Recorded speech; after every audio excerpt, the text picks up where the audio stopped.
Maraming salamat po. Magandang gabi po sa inyong lahat. Nahihiya naman ako na ang tagal na pala nag-imbita. Ano po? Patawarin ako ha. Simulan po natin ang gabing ito sa ngalan ng Ama, Anak at Espiritu Santo. Ama namin mapagmahal, pahintulutan mo po na matanggap namin ang iyong biyaya.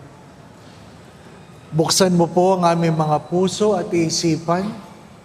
Nawa ay marinig namin ang mga bagay na dapat naming marinig. Makita namin ang mga bagay na dapat naming makita upang magawa namin ang mga bagay na dapat naming gawin. Hinihiling namin ito sa pamamagitan ng iyong anak na yung Panginoon Jesucristo kasama ng Espiritu Santo magpasawalang hanggan. Amen. San Vicente Ferrer, sa ngalan ng Ama, Anak at Espiritu Santo. Amen. Tinatanong ko po ang inyong kura kung ano ang tema. Sabi, bahala ka na. Alam po, napakahirap po ng temang yun. Alam po, bahala ka na. Alam po. Kaya po ay inaanyayahan ko po kayo na pagnilayan ang ilang kataga o pananaw o aral ni San Vicente Ferrer tungkol sa Kwaresma. Ano po?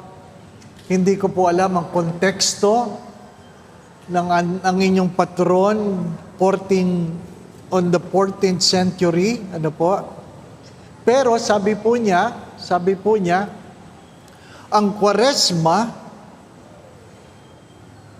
ay pagpapahalaga sa pag-aayuno, pagbabagong buhay, pagyapos sa kahirapan, at sabi, merong pananampalataya na nag-aanyaya sa panahon ng Kwaresma upang tingnan ang panahon bilang paghahanda sa paghusga ng Diyos. Sa madalit sabi, ayon po kay San Vicente Ferrer, tingnan mo ang Kwaresma hindi lang yung sa pang-araw-araw. Ano po? Kasi tayo, alam naman po natin ang disiplina ng Kwaresma. Prayer, fasting, and almsgiving. Di po ba, ano? Pero ang paanyaya po niya, hindi lang yung magawa mo ang mga disiplinang ito, makita mo ang iyong sarili sa paghusga ng Diyos. Sa madalit sabi, kung nag-aayuno ka, nagdadasal ka, nag-aabuloy ka, at wala namang pagbabago ang iyong buhay, walang halaga ang Kwaresma. Di pa ba, ano? Walang halaga. Hindi ka nga kumakain. Nalilipasan ka ng kain. Mahaba ang iyong pagdarasal. Dinadagdagan mo ang iyong hulog. Kaya lang, tuloy-tuloy ang chismis, wala pa rin. Di pa ba, ano? Wala pa rin. Wala pa rin. Ang hinihingi ng patron ay mayroong pagbabago ng kalooban. The conversion. Kaya nga po, ang tanong natin ay, meron bang pagbabago sa buhay ko? Meron bang pagbabago? Minsan, merong malaking pagbabago, minsan maliit lang. Ang mahalaga, merong pagbabago. Ano po? Hindi lahat ng nagbago, umunlad. Pero lahat ng umunlad, nagbago. Inuulit ko po, hindi lahat ng nagbago, umunlad. Pero lahat ng umunlad, nagbago. Halimbawa, dati palaging late, nagbago, ngayon absent. Di ba ba? Di ba ba? Ha? Nagbago, di po ba? Ano? Ha? Dati, anong mga kasalanan ginagawa? Ha? Nagnanakaw. Nagbago. Di po ba? Ano? Nang-hold up na lang.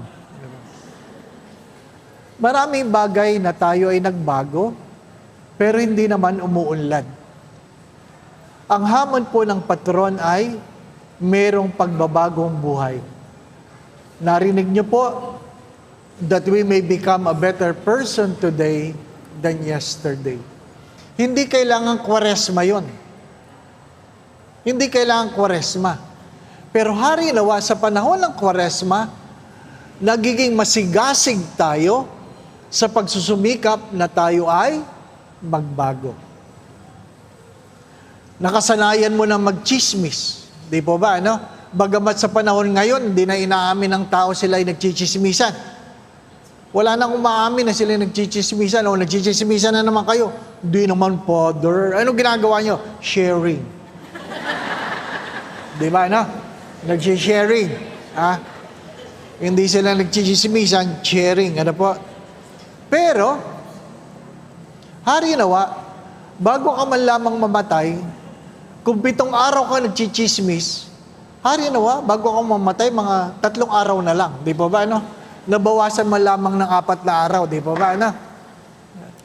Mahalaga po yun. Ang sabi niya, merong pagtalikod sa kasalanan, may paggawa ng kabutihan, at higit sa lahat, sabi niya, live well not only in Lent, but at all times. Nawa, ang pagiging mabuti ay hindi lang sa panahon ng Kwaresma, kundi sa pang-araw-araw.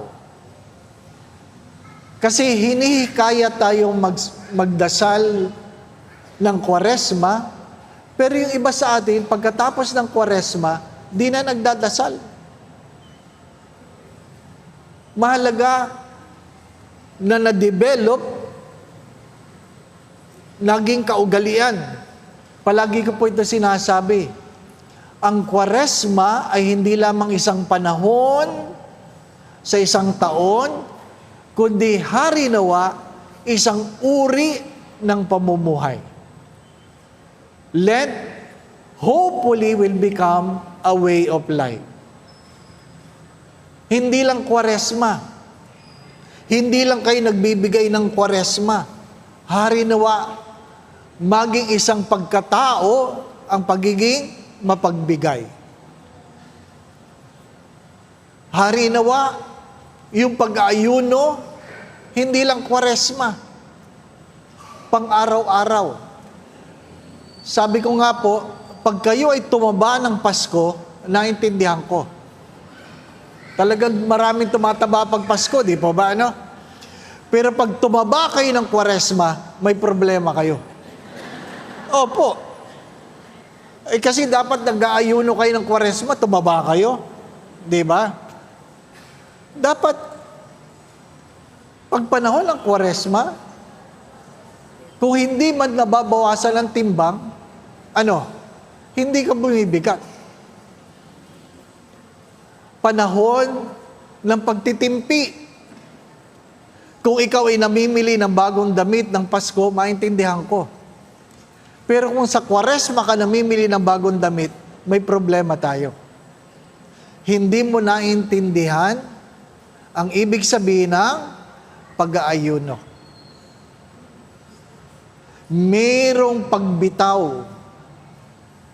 Merong pagbitaw sa mga bagay na nakasanayan ko, nagugustuhan ko, nakakahiligan ko.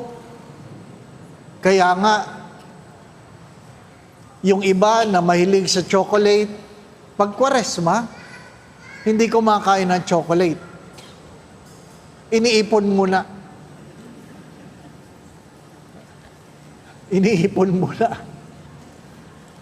At sa muling pagkabuhay niya, kakainin lahat yung kanyang naipon. Ano po? Ay, mali. Mahalaga po, mga minamahal na mga kapatid, ang sinasabi na ating patron ay Begin with the end in mind. Begin with the end in mind. Saan ka dadalhin ng iyong ginagawa? Hindi lahat ng pangarap naaabot. Sapagkat ang pangarap ay dapat mayroong pagsusumikap. May mga bagay na hindi nakukuha sa dasal. Di po ba, na?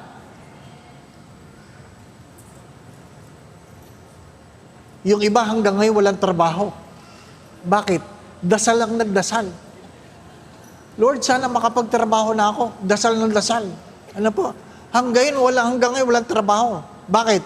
Di nag-a-apply eh. Ano po? Naintindihan po ninyo? May mga bagay na hindi nakukuha sa dasal. May mga taong may sakit na hindi gumagaling kasi dasal lang nagdasal. Sabi nga nung isang matanda, Father, pray over mo naman ako. Bakit po? Ang taas ng blood sugar ko. Sabi ko, nanay, classmate tayo, classmate. Member tayo ng media. Ano yung media, Father? May diabetes. Ano po? Ay, kung gusto yung bumaba ang blood sugar ninyo, bawasan yung kakakain ng kanin. Bawasan yung matamis. Bawasan yung ganito, ganyan. Ano sabi ng matanda? Ay, huwag mo na akong pagbawalan, Father. I-pray over mo na lang ako. Mamaya, mayroong pagpapahid na langis, di ba ba? Ano, sa mga may sakit. Paliguan man kayo ng langis. Kung hindi kayo magbabago, hindi kayo gagaling. Naintindihan po ninyo? Sapagkat sabi nga ni Santo Tomas, ang biyaya ay namumukadkad sa ating mga pagkatao. Grace builds in nature. Dapat sumasang-ayon ang ating mga pagkatao sa biyaya. Hindi lang yung nag-aantay ka, di po ba, ano? Hindi. Marami sa atin nag-aantay pero ayaw kumilos.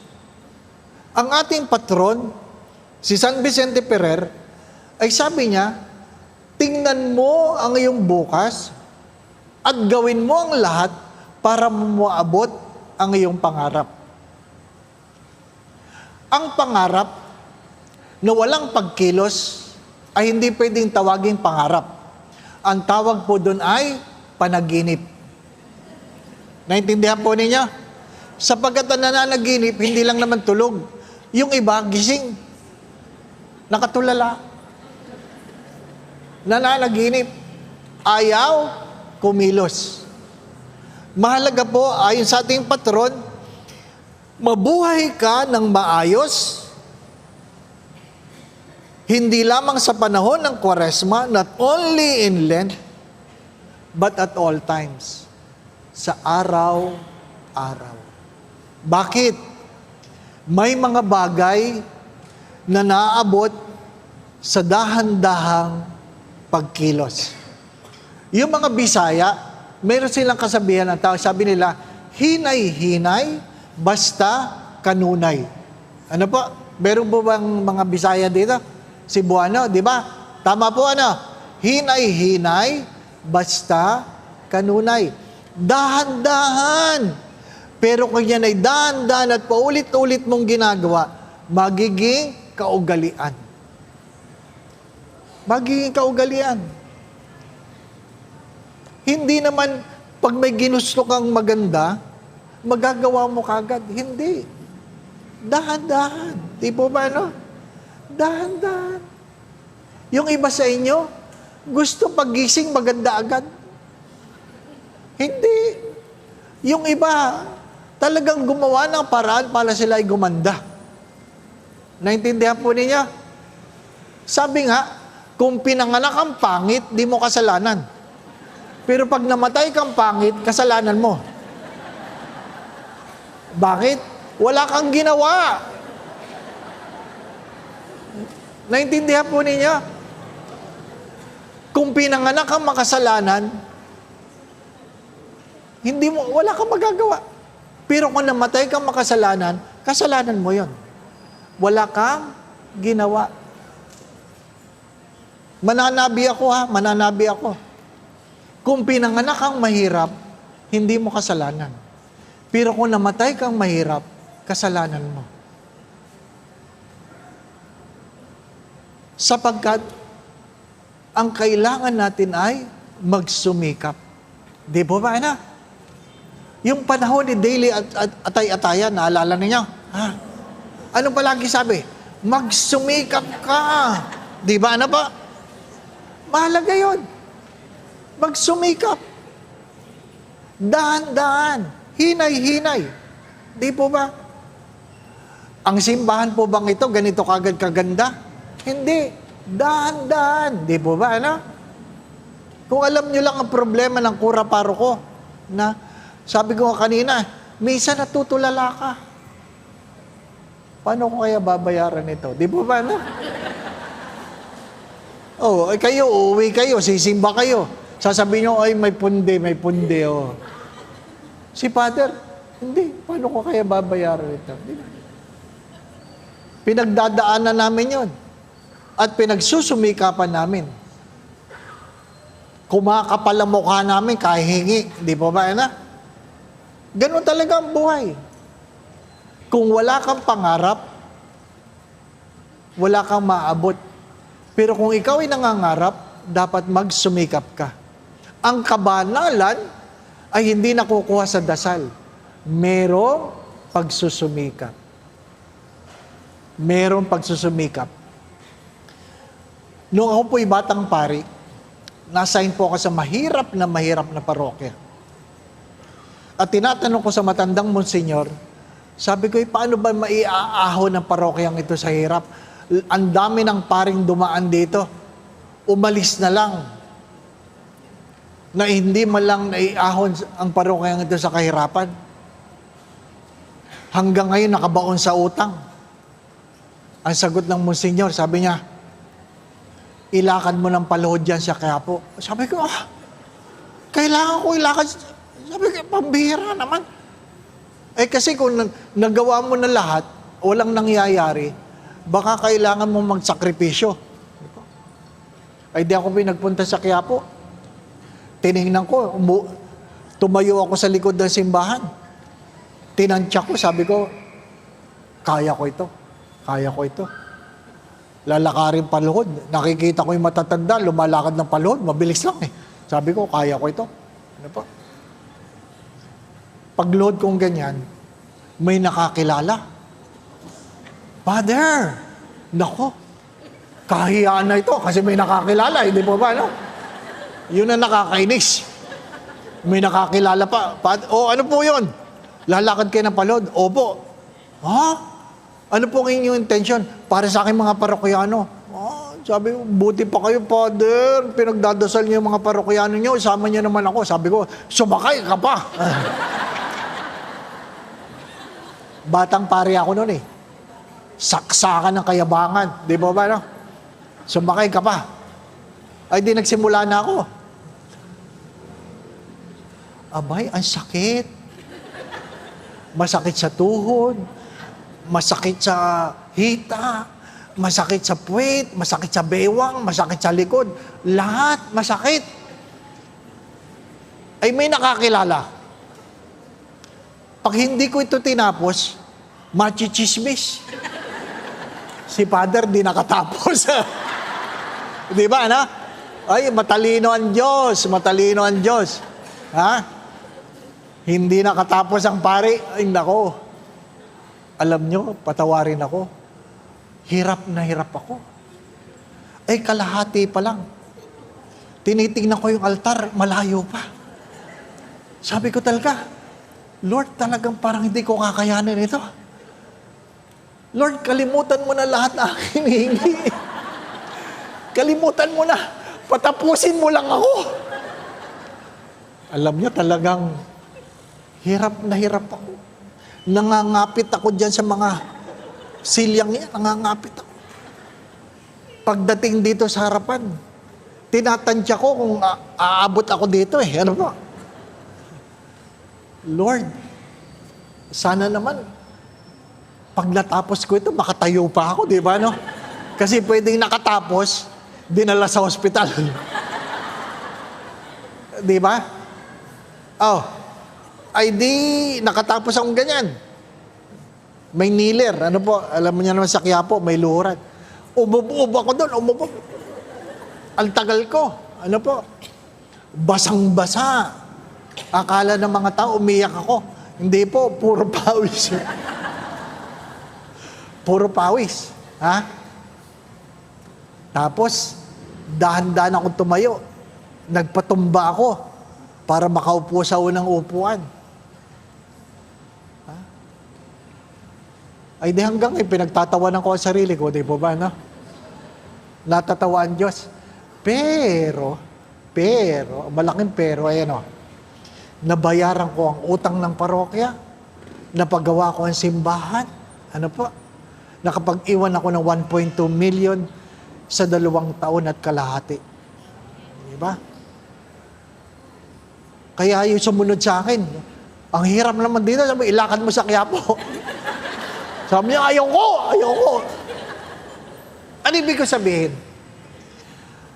Gusto natin madali lang ang buhay. Di po ba? Yung iba nga sa inyo, pag tinanong sa inyo pamamaraan, gusto nyo mamatay. Di ba? Mamamatay naman tayong lahat. Di po ba, no? Huwag nyo sabihin, hindi kayo mamamatay. Mamamatay kayo. Sa anong pamamaraan? Gusto nyo bang nasusunog? Taas ang kamay na nasusunog. Nadagan na ng building. Nalulunod. Nabangga dyan paglabas. Ano pa? Ha? Nagbiyahe sa ibang bansa, nag-crash. Ano pa? Wala ano? Hello? Meron ba? Pinapapili kayo ng Diyos, tinitingnan kayo ng Diyos, ano? Alam ko ang gusto nyo. Sana kunin kayo ng Diyos habang, kita nyo na, para walang hirap. Bakit? Madali ba mapako? Hindi, di ba? Gusto nyo kunin kayo ng Diyos habang natutulog. Yan ang panalangin ng mga tao ngayon. Kunin habang natutulog. Kaya alam na po ninyo, sa misa may mga namamatay na.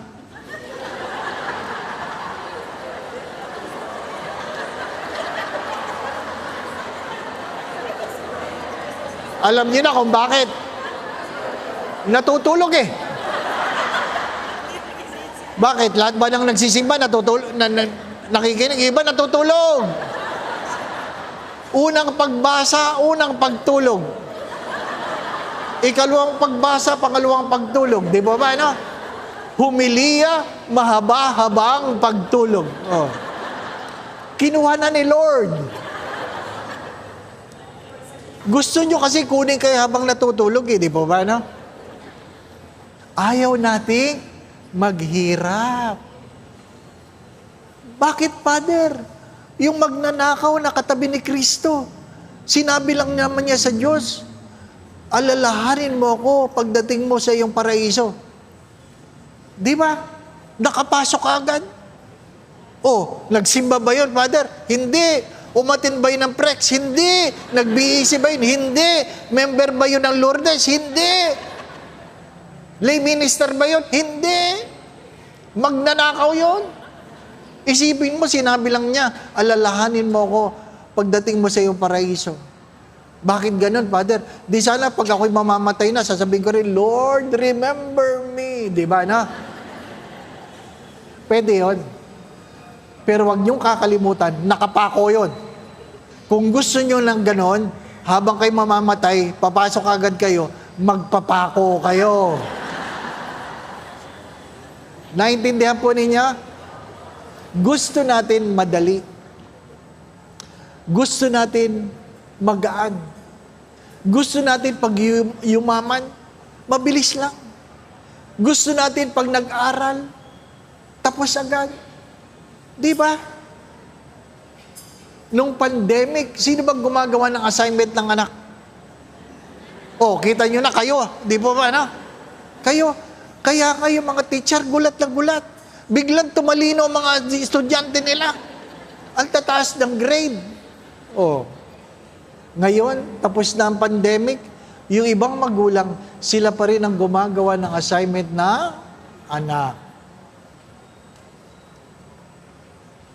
At yung isang anak, bagsak. Ma, bagsak ako. Sabi nung nanay, ba't ka bumagsak? Di ko alam, ikaw ang gumagawa ng assignment ko eh. Ayaw nating turuan. Mga minamahal na mga kapatid, kahit sa simbahan, meron nagpapadasal, pero ayaw magdasal. Di ba ba, ano? Isama mo naman ako sa panalangin. Isama mo naman ako sa panalangin. Di ba? Pero hindi nagdadasal. Piling nyo, makakarating kayo sa langit? Hindi kayo makakarating sa langit. Anong sabi? Sabi ni San Vicente, 3 bagay. The Lenten conversion and penance. Sabi niya, therefore, do penance now, forgive injuries, make restitutions of any ill-gotten goods, live up and confess your religion. Hindi lang ako ay magdadasal. Meron akong pagtalikod sa aking kasalanan at kaya sabi ko, hindi ko alam kung anong konteksto ng 14th century. Isoli mo ang ill-gotten wealth. Aba, ibig sabihin ng panahon na may corrupt na. Ha? Mayroong mga contractor na noon, may mga contractor na ano po. Hindi lang yung ikaw ay magsosorry, kung ikaw ay may ninakaw, isoli mo. Kung ikaw ay may utang, bayaran mo. Yung iba kasi, mangungutang, dadaanin sa dasal. Parang si Lord ang magbabayad, di ba ba? No? Aba, magbayad kayo. Kung meron kayong hiniram, isoli ninyo. Alam niyo po ba yung kwento papunta sa langit, ang haba ng pila? At tinatanong nila, anong kasalanan mo? Ako'y nagnakaw. Ay! Ikaw, ako'y ng babae. Ay! Ikaw, ako'y ng hold up. Ay! Ikaw, ako'y ng lalaki. Ay! Tapos paglingon sa'yo, ikaw anong ginawa mo? Tahimik ka? Tahimik ka? Bakit anong kasalanan mo? Nahihiya ako. Bakit nga anong kasalanan mo? Nag-uwi ako ng coupon van sa opisina. Ha? Yung mga nag-uwi ng gamit galing sa opisina. Di po ba ano? Ay, ang hirap nun. Ha? Yung mga nag-opisina, pinagpiprint nyo ng assignment ng mga anak nyo sa opisina. Nako. Meron, di po ba, ano? Ha? Nag-uwi ng coupon van. Ano po? Yung iba nga, ha? Sa restaurant, inuuwi yung mga table napkin. Yung iba sa mall, inuuwi yung toilet paper. Hoy, ang hirap nun. Tayo lang sa Pilipinas. Ang ating mga CR walang toilet paper. Inuuwi. Yung mga nag-uwi ng toilet paper, naku, laki ng kasalanan ninyo. Damihan ninyo. Hindi sulit na pumunta kayo sa impyerno dahil sa toilet paper. Bakit? Nabiktima ako niyan. Nasira ang tiyan ko. Nasa mall ako, nasa mall. Mga pari kami, nagpunta kami sa mall. Nasira ang tiyan ko. Naku, nailabas ko na. Nung tingnan ko, walang toilet paper. Buti na lang may cellphone na. Tinext ko yung kasama ko yung pare. Father, wala toilet paper sa CR. Napamura siya kasi nanonood na siya ng sine. Sabi, isang kanto, isang ka. Nasa 3rd floor ako. Anong building? Building B. Isipin mo, nanood siya ng sine, nagpatatak pa siyang ganon. Bumili siya ng toilet paper. Oh. Tapos pagdating sa CR, buti na lang, hindi tinawag na Father Dave. Dave! Sabi ko, dito. Nakakaya. Kaya galit na galit ako sa mga nagnanakaw ng toilet paper.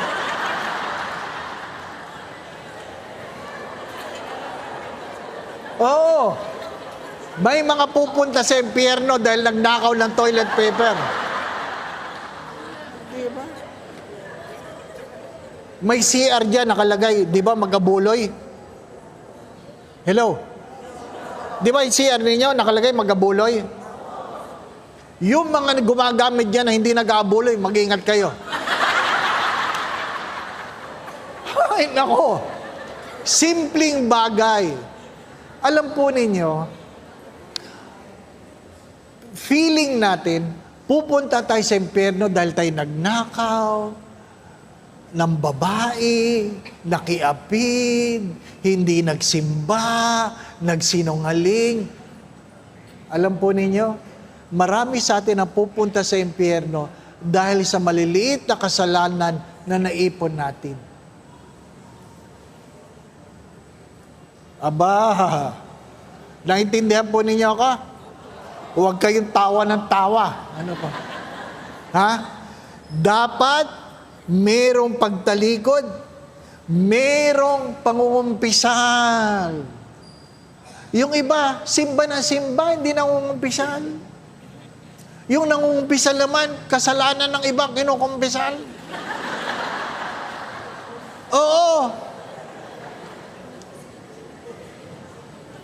Nangumpisal, ang kasalanan po na aking asawa. Ba't asawa mo? Ikaw ang... Kasi, Father, wala akong kasalanan. Yan ang kasalanan mo, wala kang kasalanan. Sinungaling ka. Di ba? Meron ba sa ating walang kasalanan? Yung mga pari nga, daming kasalanan, kayo pa. Di ba ba? Ano? Ikalawa, if you really want to help the soul of your neighbor, you should approach God first with all your heart. Hindi sapat na mayroong pagtulong sa kapwa sa panahon ng Kwaresma, kundi unang-una, mayroong paglapit sa Diyos. Nang inyong pagtulong sa kapwa ay dahil sa relasyon nyo sa Diyos. May mga tumutulong na walang relasyon sa Diyos, pero hindi pwedeng may relasyon ka sa Diyos na hindi ka tumutulong. Naintindihan po ninyo? May mga tumutulong na hindi nagsisimba, pero kung ikaw ay nagsisimba, dapat tumutulong ka. Mahirap yung nagsisimba ka, pero wala kang tinutulungan. Naintindihan po ninyo? Sa panahon ng Kwaresma, pinapalalahanan tayo na tayo ay dapat mayroong tinutulungan. Pag-aabuloy ay isang pamamaraan, pero maraming pagtulong ang inaanahan. Ano sinasabi? Pinakain mo ang nagugutom, pinainom mo ang nauuhaw, binigyan mo ng damit ang hubad, tinanggap mo ang mga estranghero, dinalaw mo ang mga may sakit, dinalaw mo ang mga nakakulong, at nakiramay ka sa mga naulila. You feed the hungry, give drink to the thirsty, you clothe the naked, you welcome a stranger, you visit the sick, you visit those who are in prison, you bury the dead. Basahin po nyo ang Ebanghelyo ni San Mateo. Ang mga nakapunta lang sa langit ay hindi yung nagsisimba. Hindi yung nag-aayuno. Ano sabi niya? Ang ginawa mo sa pinakamaliit na yung kapatid, ginawa mo sa akin. Ano yun, Panginoon? Kaya, magtanong kayo, meron na ba kayong pinakain maliban sa sarili ninyo? Meron na ba kayong pinainom maliban sa sarili ninyo? Meron na ba kayong binigyan ng damit maliban sa sarili ninyo? Meron na ba kayong tinanggap na estranghero o kayo mismo ang gumagawa ng estranghero? Ano ibig ko sabihin? Pag hindi tayo magkakasundo, kahit ang sarili mong kapatid, ginagawa mo, estranghero. Di po ba, no? Pag dumadating ang kapatid mong hindi mo kasundo, o ba't nandito yan? Ba't nandito yan? Hindi lahat na nagbibigay, nagmamahal. Pag yung matatandang magulang na dinadalaw ang mga anak para bisitahin, ano sabi ng mga anak? Bigyan mo na yan para umalis. Di ba? Tapos nagsisimba ka na sarili mong magulang hindi mo kayang mahalin. Oh! Di ba? Madali lang kasi pag ganun. Pero mahirap alagaan ng may sakit. Mahirap tanggapin ang kapatid na na walang-wala. Father, utang ng utang, di naman nagbabayad. Di ba? May mga kapatid kayo utang ng utang, di nagbabayad. Di ba ba, no? Pag nangutang, huwag niyo na pautangin. Bakit? Alam niyo namang walang pambayad, pinapautang niyo pa. Huwag niyo na pautangin. Bigyan mo na lang. Para hindi ka maniningil. Di ba ba, no? Oh. Anong gusto niyo? Kayo nangungutang o kayong inuutangan? Hello? Oy, sagutin niyo ako. Anong gusto niyo? Kayong nangungutang o kayong inuutangan? O bukas may mangungutang sa inyo. Kasi madali lang sabihin yun. May mga bagay na madali lang sabihin, pero ang hirap gawin. Pero anong kasabihan natin? Kung gusto, may paraan. Kung ayaw, may dahilan. Kasi kahit mahirap, kung gusto, ginagawa ng paraan. Pero pag ayaw, kahit magaan, ang daming dahilan. Di po ba? Pangatlo, sabi niya, whatever you do, think not of yourself, but of God. Sa madalit sabi, ang sinasabi ng ating patron, unahin mo ang Diyos. Isipin mo ang Diyos. Isipin mo ang Diyos. Kung ikaw man ay niloko, pagbabayaran nila yon. Ang Diyos ang magpapalit. Ano sabi niya? Batiin mo ng kapayapaan ang iyong katabi. Kung karapat dapat, mapupunta sa Kanya. Kung hindi karapat dapat, mababalik sa iyo. Di po ba, ano? Ibig sabihin, walang masasayang. Kung gagawa ka ng mabuti, gagantimpalaan ka. Kung hindi sila karapat dapat, magbabalik sa iyo ang iyong kabutihan. Ang mahalaga, meron kang ginawa. Ang hamon ng Kwaresma, lalong-lalo na nung linggo ay, ano ang bunga ng iyong ginagawa? Hindi lang may ginagawa, dapat merong bunga. Di po ba, ano? Merong bunga. Ano po ang kanyang paalala? Warnings. Unang-una, sabi niya,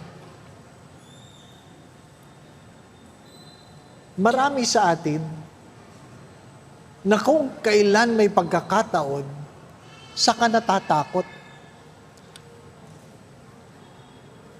At ang iba ay maligamgam. Maligamgam. Alam niyo po yung maligamgam? Masarap lang yung panligo, maligamgam. Pero hindi masarap ang kapeng, maligamgam. Di po ba, ano? Ang hirap nun. Dapat mainit. Kung hindi mainit, malamig.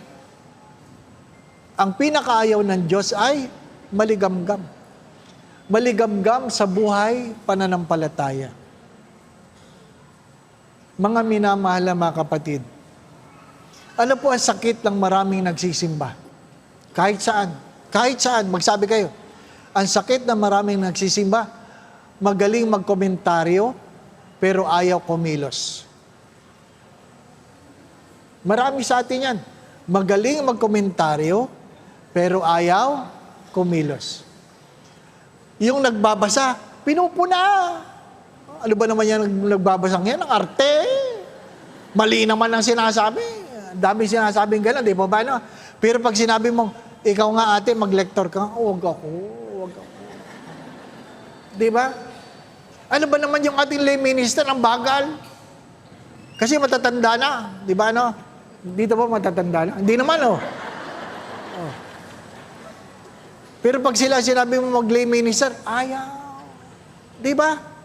Ayaw. May mga parokya ang tatanda na ng lay minister. Hindi pwede dito yon. Bakit? Ang dami hagdan eh. Mahuhulog. Ang layo ng altar. Bago dumating si Kristo sa inyo, ang tagal. 1 to 1. Hindi pwedeng matanda ang lay minister. Pero pag tinanong mo, gusto mo mag-lay minister? Ayaw. Di ba? Pag panahon ng Kwaresma, ayaw nila yung lay minister matanda. Bakit? Babagal. Ikalawa, ang laki ng krus. Pag Ash Wednesday, di ba ba? Kasi, buong mukha.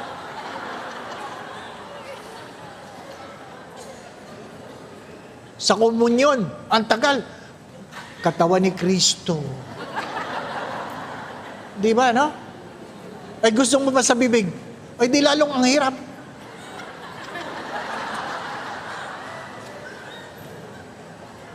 Ano ibig sabihin? Komentaryo tayo ng komentaryo, pero ayaw nating tumulong. Yun ang paalala ng patron. Huwag lang po muna kumilos. Mag-ambag. Nako po ninyo, mag-ambag. Ang inaambag ay hindi lang pera. Minsan panahon. Minsan talento. Di po ba, no? Mga minamahal mga kapatid, hari nawa, pwedeng magbayad ng kuryente sa panalangin, di po ba, no? Yung bang darating kay Father, Father, ito na po yung bill. I will pray for you. Ay, hindi naman nababayaran ang Meralco ng panalangin, di po ba, no? Hindi naman nababayaran yung tubig ng panalangin. Kailangan nun. Pera. Ang hirap no, pari kayo. Tatanungin ni Father, magkano koleksyon natin? Naku, kulang. Pray over pa ni Father, sana dumami. Di ba? Mabuti pa yung tinapay, dumami. Yung koleksyon, hindi po ba? No? Bakit? Marami lang ang gustong pumuna. Ang paanyaya ng patron ay kumilos. Kumilos. Ano pa? Pangalawang paalala, sabi niya, matakot sa Diyos sa pamamagitan ng pagbibigay ng papuri habang inaalala ang oras ng paghuhusga. Tayo ba'y natatakot? Minsan tayo natatakot lang pag mamamatay na. Pero pag malusog, hindi natin naaalala ang Diyos. Di po ba, ano?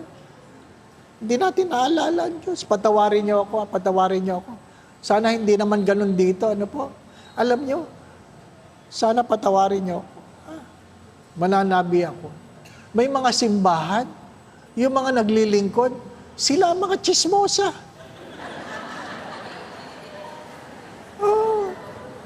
Patawarin ako. Ano po?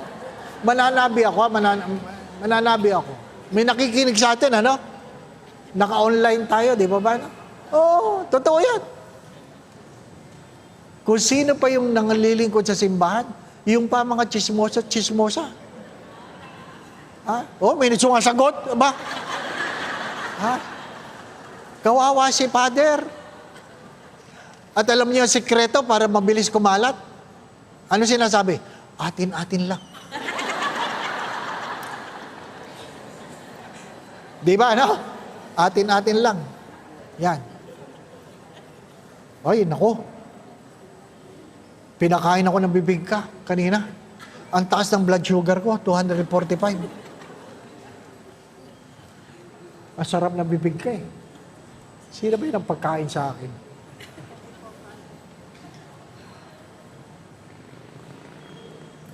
Pangatlong bahagi. Ano sabi niya? Ang panahon ng Kwaresma ay paghahanda sa paghuhusga ng Diyos. By penance and amendment of life, people prepare themselves against the impending affliction. Hindi ibig sabihin ng paghusga, kamatayan. Kailangan po niyong tanggapin na meron tayo mga pagdurusa dala ng ating sariling kasalanan. Hello? Mabuti sana kung patay agad. Pero, may mga pagdurusa dahil sa iyong kasalanan. Kasalanan mo, kaya ka nagdurusa.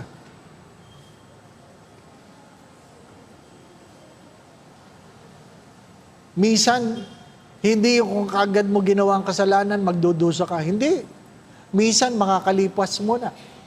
Di ba? Yung mga kasama, o yung mga naging bahagi ng corruption sa flood control. Meron ba dito? Nagpasasa muna yun, nagpasasa.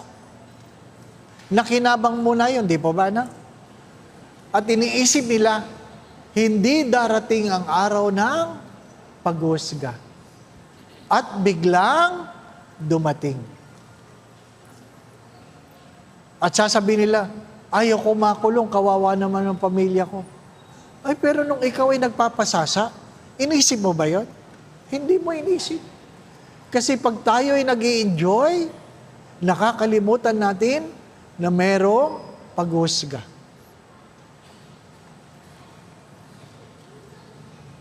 Alam mong ikaw ay hypertensive, pero talagang masarap kumain ng bawal. Di ba ba na? May gamot naman eh. Di ba? Mabuti kung pagkakain mong ganyan, atakihin ka agad. Hindi. Mag-enjoy ka muna. Pagkatapos na tatlong araw, 4 na araw, saka ka atakihin. Di po ba, ano? O. Saka mo lang sasabihin, sana di ko kinain. Tapos na, nalunok mo na. Di po ba, no? Yun mga, sana hindi ko kinuha. Sana hindi ko, ay, puro tayo ganun. Ano sabi ng ating patron? Ay, kung ano man ang iyong ginagawa, huwag mong kakalimutan, may panahon ng paghusga. Kaya kung nag-iisip ka pa lang ng kasalanan, isipin mo na merong paghusga.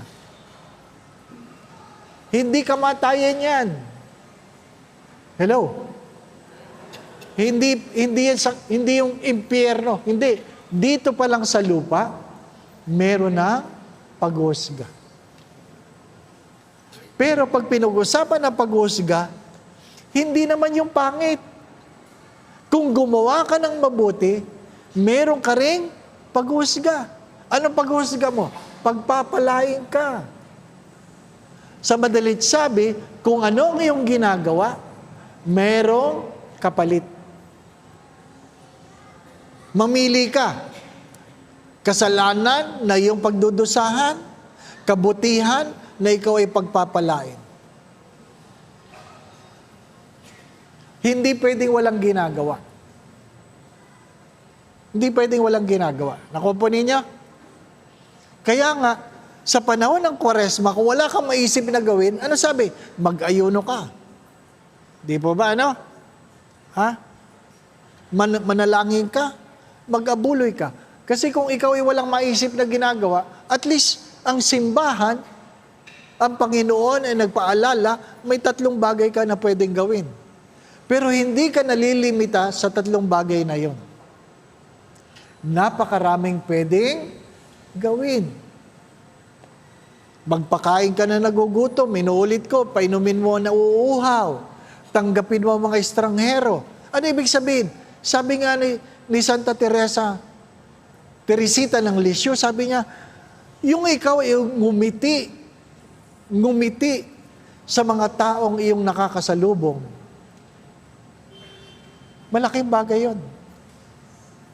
Meron kami dati sa parokya na siya ay gustong magpakamatay. Dumaan siya sa simbahan. Nakasalubong niya ang isang naglilingkod sa simbahan. Siya ay nginitian. Tinanong siya, kinumusta siya.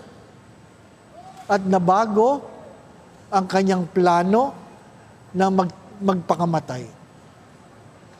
Nakausap ko siya 6 months after. Sabi niya, alam mo, Father, nagpunta ako dito 6 months ago, nagbalak ako magpakamatay. Ang dami kong problema. Pero sinalubong ako ng isa sa inyong servant, nginitain ako, kinumusta ako, alam kong hindi niya ako kilala, nagbago ang aking pananaw. Sabi nga ni Saint Teresa of Lisieux, hindi mo naman kailangan gumawa ng malalaking bagay. Maliliit na bagay na punong-puno ng pag-ibig. Kaya lang mahirap yun. Di ba ba, no? Mahirap yun. Naglalakad ka dyan, nakangiti ka. Sasabihin ng tao sa'yo, may sayad dyan, may sayad. Di ba ba, na? Pero kahit malamang kasama sa pamilya, ngitian mo. Hindi yung palagi kayo nakasimangot. Di po ba, no? Mga nanay. Hello? Nanay. Ha? Huwag naman kayo masyadong nakasimangot sa anak ninyo. Pag may kwinento ang anak ninyo, huwag kayong suminghal kagad. Pag sinabi ng anak, Ma, o ano na naman? Wala po, wala. Tumatawag lang, sisingal lang.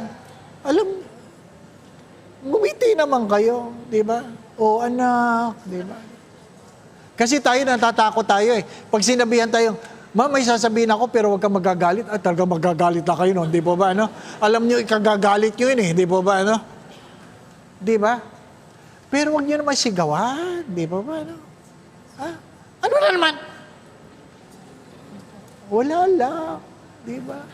Sasabihin ko lang, may muta ka. Di ba? Di ba? Naintindihan po ninyo yan? Whatever you do, judgment will come. So kung gumawa ka ng kasalanan, merong paghusga at kahirapan. Gumawa ka ng kabutihan, merong pagpapala. Kaya nga sabi, mamili ka, buhay o kamatayan. Mamili ka, kasaganahan o kahirapan. Mamili ka, kasayahan o kalungkutan. Mamili ka.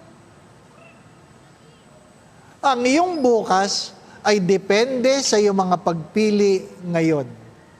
At huwag nyo itong kakalimutan, ang hindi pagpili ay pagpili. Not to make a choice is a choice by itself. Kasi hindi pwedeng walang ginagawa. Kung wala kang ginagawa, wala kang bukas. Naintindihan po ninyo? Kung wala kang ginagawa, wala kang bukas. So, ang bukas, ayon sa ating patron, ay ayon sa iyong mga pinipili ngayon. Naintindihan po ninyo? So, hindi pwedeng puro dasal lang. Ha? Hindi pwedeng puro praise the Lord. Hindi pwedeng, ang mga ibon ay Naintindihan po ninyo? Hindi pwedeng puro prayer meeting. Ha? Hindi pwedeng puro black rosary. Merong pagkilos. Huwag kakalimutan. Ano po? Ha?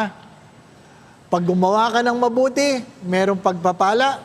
Kung meron kang ginawang kasalanan, mayroong kaparusahan.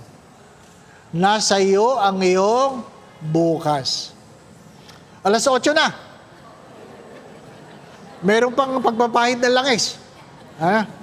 Huwag na natin patagalin pa ito. Ano po? Ano po sabi dito? Panghuli, sabi niya, however, we all are whether predestined or foreknown, we ought to try to live a life of good perseveringly. Sa Manalit sabi,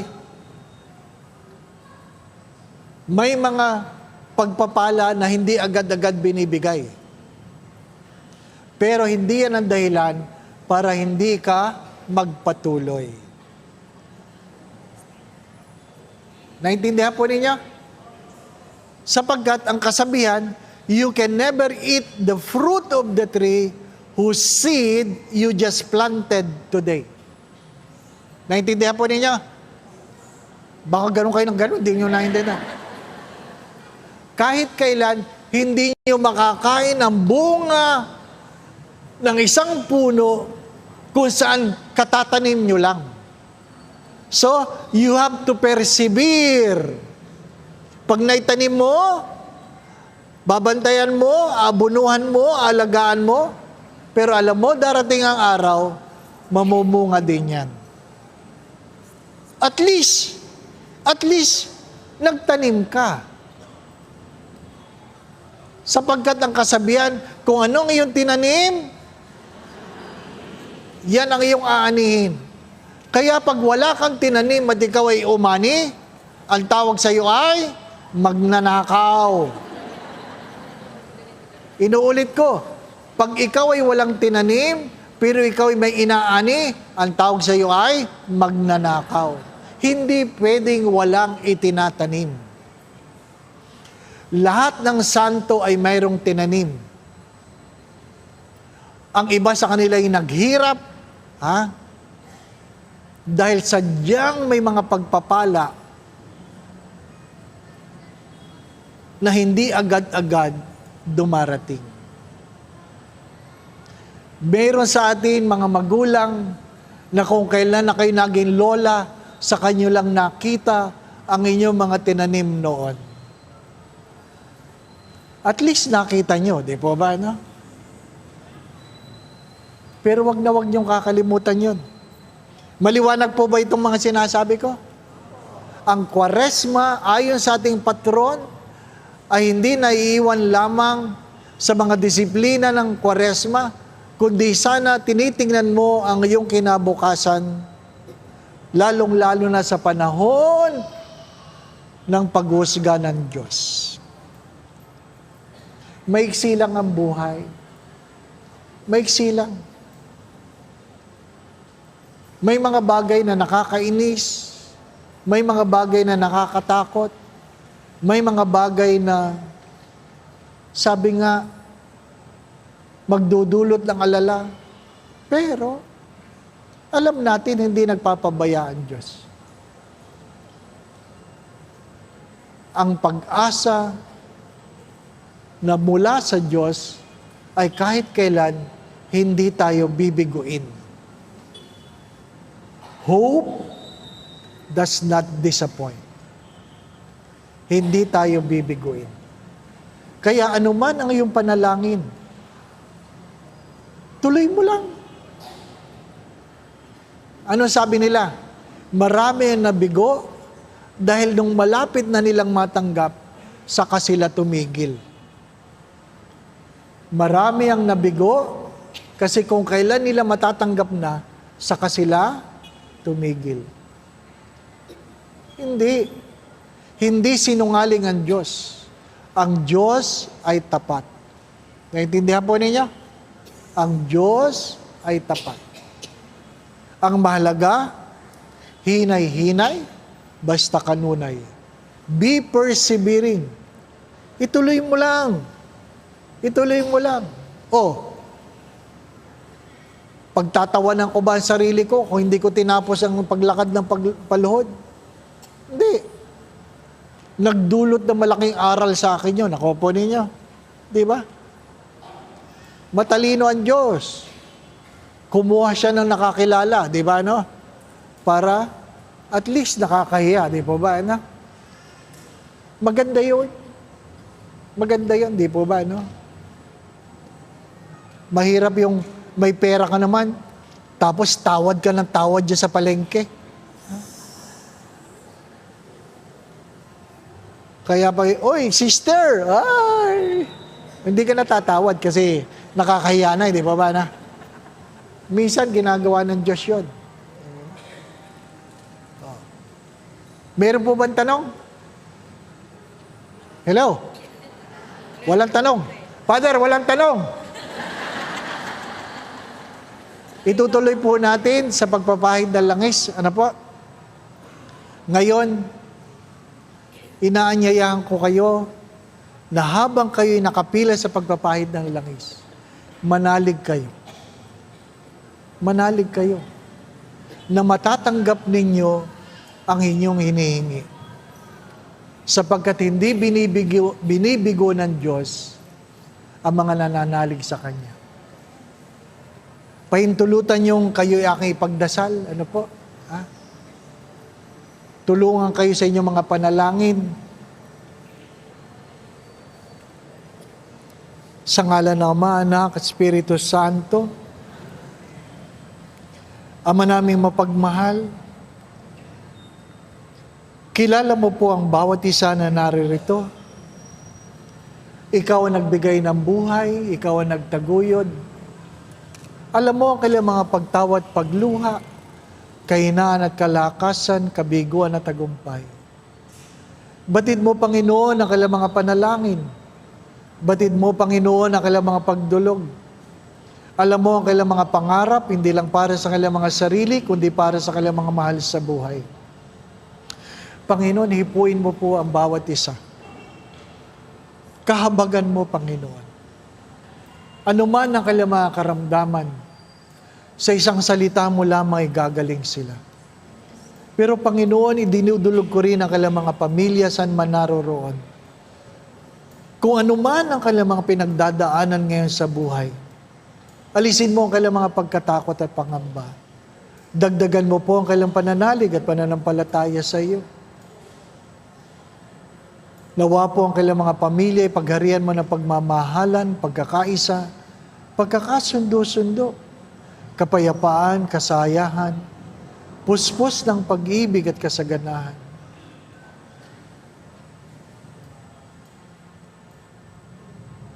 Hindi ka madamot, Panginoon.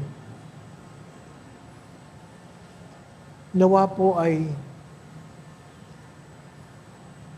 buhusan mo sila ng iyong pagpapala.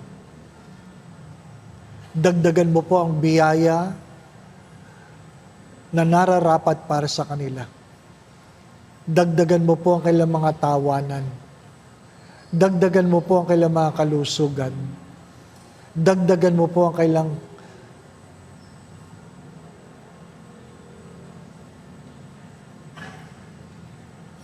mga pagpapala. Nawa po'y mayroong kasaganahan sa kanilang mga buhay. Suklian mo ang mga paglilingkod ng iyong mga anak. Suklian mo, Panginoon, ang kanilang mga kagandahang loob. At kung sino man ang may sakit dito, Panginoon, alam kong walang imposible sa iyo. Maging cancer man yan.